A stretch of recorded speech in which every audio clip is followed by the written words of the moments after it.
Assalamualaikum warahmatullahi wabarakatuh. Semangat pagi, sehat walafiat, alhamdulillah. Bagaimana anak-anakku kabar kalian pada pagi hari ini? Semoga kita semua senantiasa dalam keadaan sehat walafiat, senantiasa dalam lindungan Allah Subhanahu wa Ta'ala, dan juga senantiasa dalam curahan kasih sayangnya. Amin, amin ya Rabbal 'Alamin. Baiklah, sebelum kita memulai pembelajaran kita pada pagi hari ini, di mana kita masih dalam rangka pembelajaran jarak jauh, Bapak kembali mengingatkan kepada kalian untuk melaksanakan protokol pembelajaran jarak jauh, yaitu yang pertama, kalian agar tetap untuk belajar di rumah, dan juga jangan lupa untuk melaksanakan atau menunaikan sholat 5 waktu, dan juga tentunya berzikir kepada Allah Subhanahu wa Ta'ala. Dan jangan lupa untuk senantiasa membantu orang tua, dan juga jika kalian ingin keluar rumah, jangan lupa untuk menggunakan masker dan juga cuci tangan sebelum dan setelah beraktivitas. Baiklah, sebelum kita memulai pembelajaran kita pada pagi hari ini, mari kita berdoa, kita bermunajat kepada Allah Subhanahu wa Ta'ala dengan membaca surat Al-Fatihah. Mudah-mudahan kita semua senantiasa diberikan perlindungan oleh Allah Subhanahu wa Ta'ala dalam nikmat sehat walafiat, berkah panjang umur, dan mudah-mudahan kita selalu diberikan rahmat dan hidayah dari Allah Subhanahu wa Ta'ala. Dan semoga pembelajaran kita pada pagi hari ini diberikan ridho dan juga kebermanfaatan bagi kita di dunia dan akhirat. Ala hadhihi niyah wa ala kulli niyatin shalihah wa li anfusina wa li hazatina wa li ridhai ta'ala fid dunya wal akhirah. Wa ila hadratin Nabi al-Mustafa Muhammadin sallallahu alaihi wasallam. Sayulillahi lahumul Fatihah. A'udzu billahi minasyaitonir rajim. Bismillahirrahmanirrahim. Alhamdulillahi rabbil alamin. Ar-Rahmanir Rahim. Maliki yaumiddin. Iyyaka na'budu wa iyyaka nasta'in. Ihdinas siratal mustaqim. Siratal ladzina an'amta 'alaihim ghairil maghdubi 'alaihim waladdallin. Amin amin ya rabbal alamin. Baiklah, kita lanjut pembelajaran kita dengan menyaksikan video dari Bapak berikut ini. Selamat menyaksikan. Bismillahirrahmanirrahim. Rabbi zidni ilman warzuqni fahman.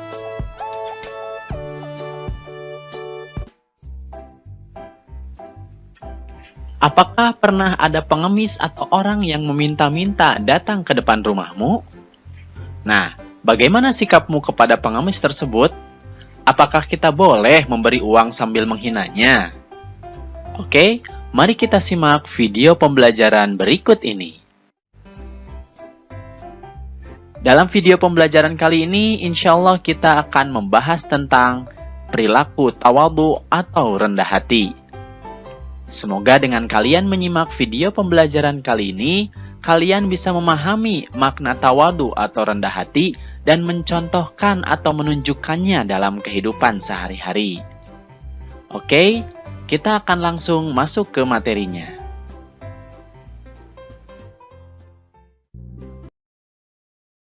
Yang pertama, kita akan membahas tentang pengertian tawadhu atau rendah hati.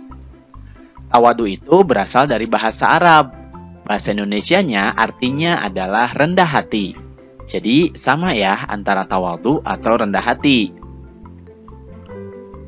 Nah, arti tawadhu atau rendah hati adalah tidak sombong atau tinggi hati atau tidak membangga-banggakan diri. Jadi, tawadhu atau rendah hati itu bukanlah sikap yang merasa bahwa dirinya lebih hebat dari orang lain. Bukan sikap merasa lebih kaya dari orang lain, bukan juga sikap merasa lebih mampu dari orang lain atau yang lainnya. Sehingga dia tidak bersikap merendahkan orang lain. Itulah tawadhu atau rendah hati, tidak merasa sombong dengan kelebihan yang dimilikinya.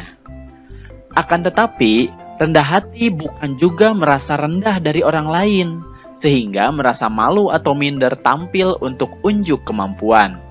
Misalnya menolak ketika ditunjuk kawan-kawan menjadi ketua kelas atau memimpin suatu kegiatan karena merasa tidak bisa.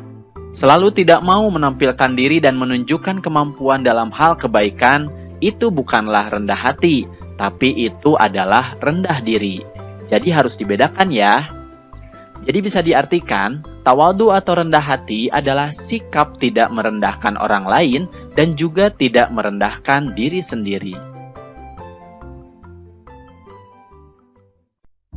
Nah, kemudian apa saja sih contoh-contoh tawadhu atau rendah hati? Yang pertama, kita bisa mencontohkan tawadhu atau rendah hati dengan menyapa dan selalu mengucapkan salam terlebih dahulu jika bertemu dengan orang lain. Kemudian, kita juga bisa menghargai orang lain dan tidak suka menghina. Juga memberikan pujian kepada orang lain tetapi tidak berlebihan ya. Contoh selanjutnya adalah tidak memamerkan kepintaran atau kekayaan harta, termasuk juga tidak memamer-mamerkan kebaikan yang dilakukan. Contoh selanjutnya adalah suka menolong dan memberi kepada orang lain. Tentunya dengan tidak menghinakan orang lain ya. Kemudian tidak membeda-bedakan atau pilih kasih dalam berteman. Nah, ini adalah contoh tawadhu atau rendah hati juga. Mau besar, kecil, kulit putih, coklat, hitam, kurus, gemuk, kita tidak boleh membeda-bedakan teman. Kemudian contoh selanjutnya adalah bersikap tenang dan sederhana. Nah, ini artinya kita tidak perlu ingin dilihat oleh orang lain, termasuk dalam hal berpakaian. Nah, itulah adik-adik contoh-contoh dari tawadhu atau rendah hati. Pada intinya, rendah hati dilakukan dengan cara mengucapkan kata-kata yang baik dan lemah lembut, serta tidak menghina. Kemudian, selalu bersikap tenang, sederhana, dan sungguh-sungguh menjauhi perbuatan sombong. Jika orang tawadhu atau rendah hati berbuat baik, maka kebaikannya tidak ingin diketahui oleh orang lain. Allah Subhanahu wa Ta'ala berfirman, Bismillahirrahmanirrahim, dan janganlah kamu berjalan di muka bumi ini dengan sombong, karena sesungguhnya kamu sekali-kali tidak dapat menembus bumi, dan sekali-kali kamu tidak akan sampai setinggi gunung. Quran Surat Al-Isra ayat 37. Nah adik-adik, Allah Subhanahu wa Ta'ala memerintahkan hambanya untuk merendahkan hati terhadap sesama. Artinya, tidak boleh bersikap sombong. Ajaran Islam melarang umatnya untuk menghina orang yang lebih miskin darinya. Orang kaya tidak boleh memamerkan kekayaannya di hadapan orang miskin. Orang pintar tidak boleh menghina orang yang kurang pintar, karena Allah Subhanahu wa Ta'ala tidak menyukai orang yang sombong. Oleh karena itu, kita harus memiliki sikap tawadhu atau rendah hati karena sikap ini terpuji dan disukai oleh Allah Subhanahu wa Ta'ala. Kemudian Rasulullah Shallallahu alaihi wasallam bersabda, "Tidak akan masuk syurga siapa yang dalam hatinya terdapat kesombongan walaupun hanya sebesar zarrah." Hadis riwayat Muslim. Hadis ini menunjukkan bahwa apabila kita memiliki kesombongan meskipun hanya sebesar zarrah atau sekecil apapun, kita tidak akan masuk ke dalam surganya. Jadi jangan sampai kita memiliki sifat sombong meskipun hanya sebesar zarrah, karena nanti kita tidak akan masuk ke dalam surga. Na'udzubillahi min dzalik. Nah adik-adik, jadi apa sih hikmah atau manfaat tawadhu atau rendah hati? Yang pertama adalah mempunyai banyak teman. Tentu saja, orang lain tidak akan suka pada orang yang sombong. Sehingga ketika kita bersikap tawadhu atau rendah hati, kita akan mempunyai banyak teman.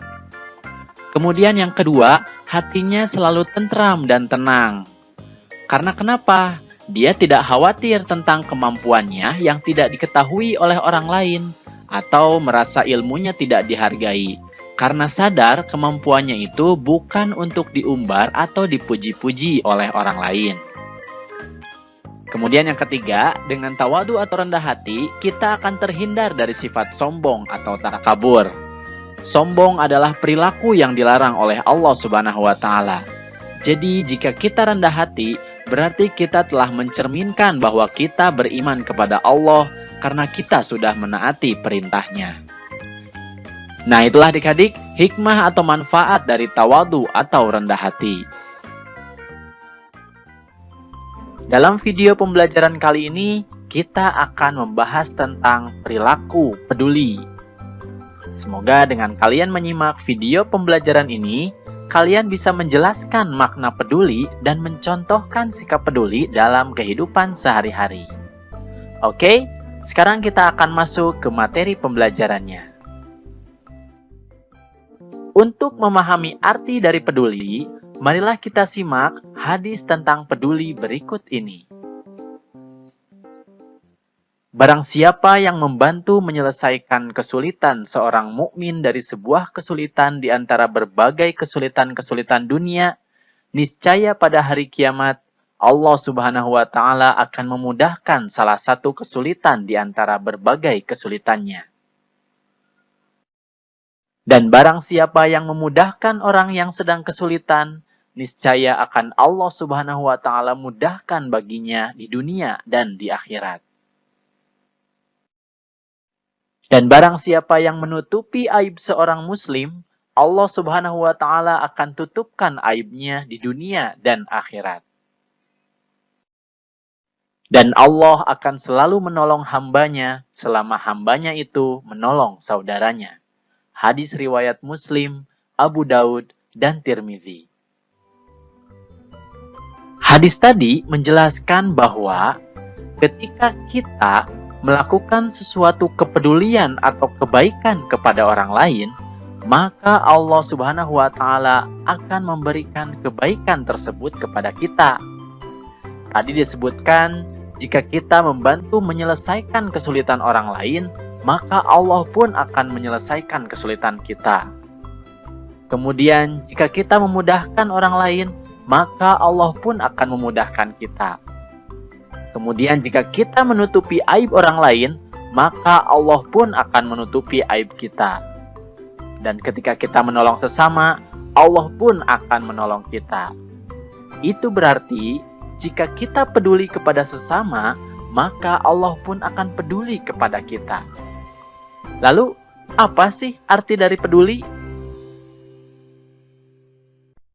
Sekarang kita akan membahas arti dari peduli. Peduli berarti memperhatikan. Dan orang yang peduli selalu memperhatikan dan membantu orang lain yang sedang dalam kesulitan. Setiap makhluk tidak akan sanggup hidup sendiri. Begitupun manusia yang memiliki banyak sekali kebutuhan. Kebutuhan yang dibutuhkan seseorang tidak mungkin dapat semuanya tercukupi oleh seorang diri. Mereka pasti membutuhkan orang lain untuk membantu atau melengkapi keberadaan dirinya.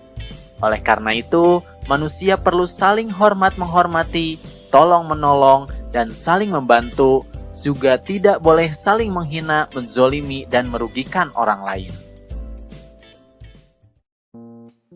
Nah, kemudian untuk menanamkan perhatian kepada orang lain atau kepeduliannya, kita dapat membiasakan contoh-contoh kepedulian ini dalam kehidupan sehari-hari.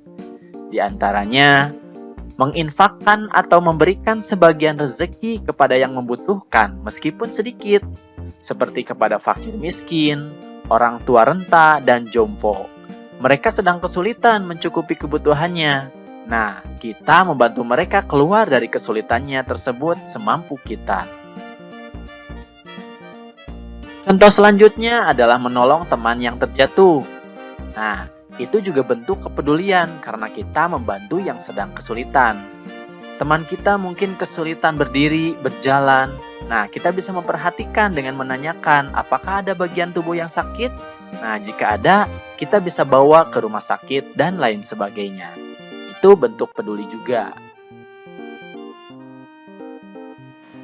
Selanjutnya, menengok teman yang sedang sakit.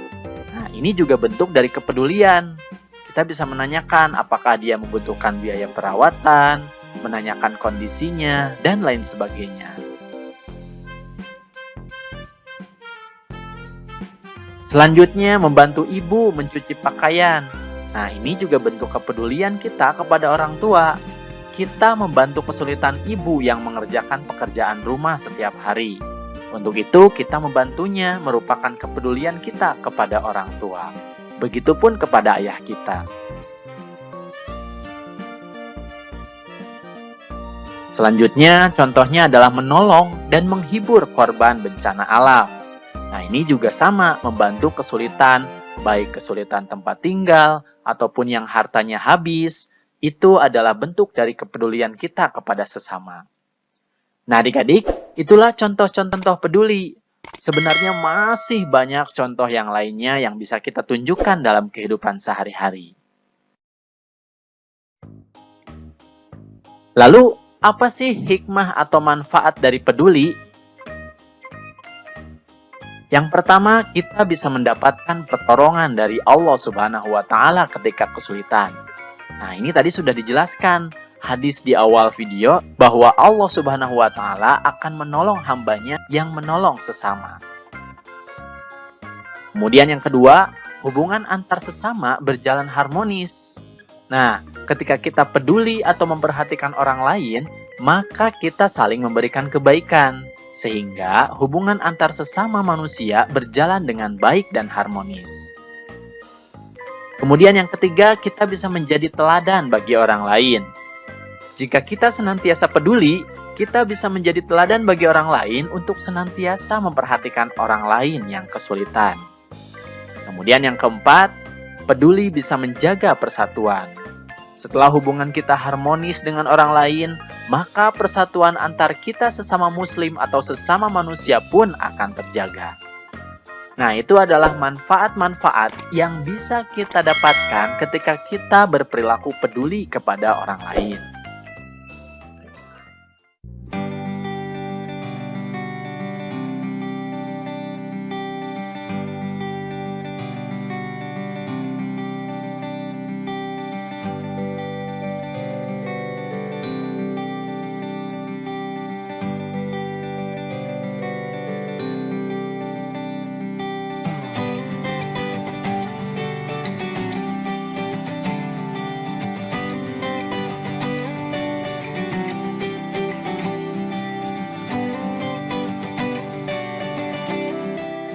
Itu saja video pembelajaran tentang perilaku tawadhu atau rendah hati. Semoga kalian bisa memahami makna tawadhu atau rendah hati dan mencontohkan atau menunjukkannya dalam kehidupan sehari-hari ya. Terima kasih atas perhatiannya dan mohon maaf apabila ada kesalahan. Billahi taufiq wal hidayah. Wassalamualaikum warahmatullahi wabarakatuh.